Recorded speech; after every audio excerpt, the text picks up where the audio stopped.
With a deafening roar, the tractor rumbled down the town's one street, throwing up a great cloud of dust.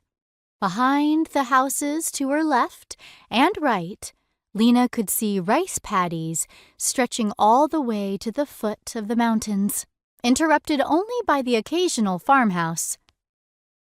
"Heading home for lunch, are you, Mr. Genn?" someone called from a bicycle. They passed houses with low eaves and tile roofs, one after the next.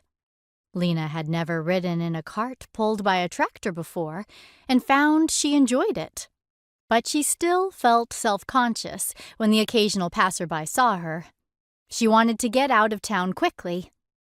Unfortunately, the tractor was slower than a bicycle. It seemed the dusty buildings would never end.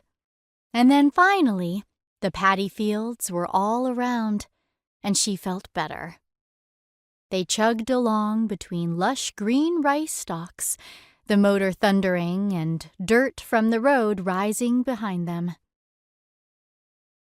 "So you're going to Misty Valley?" Mr. Genn shouted over the motor. The shock of being addressed so suddenly, and with the words, "Misty Valley," almost tipped Lina out of the cart. "How did you know?" she yelled back. Her mouth filled with dust the moment she opened it, but she had to ask. The police officer had only told Mr. Genn to take her to the shrine. "I was just remembering how, a long time ago, someone else asked me to drop him off near the shrine," Mr. Genn yelled. Lina wanted to ask him more about Misty Valley, but the swirling grit from the road and the ear-splitting noise made conversation impossible. They finally stopped in front of a dense forest. When the engine noise died down, Lina heard cicadas. "There you go, miss. Head up that way, and you'll get to Misty Valley." Mr. Genn pointed to a red torii gate that arched over a path. Lina climbed down from the cart and was about to thank Mr. Genn when he spoke again. "That umbrella of yours." They both looked at Lina's umbrella.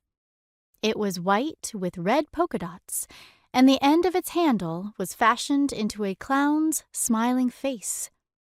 Lina loved the umbrella and took good care of it. "That umbrella was what reminded me o' bringing someone here before," Mr. Genn said. "That was back when the mine in Misty Valley started running out of silver, so it must have been 30 years ago. I gave a boy about your age a ride in my horse cart. He had that same red and white umbrella, and I remember thinking it was unusual."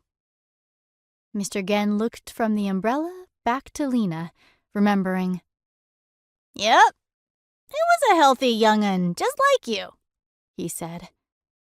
"Seems like his face even favored yours."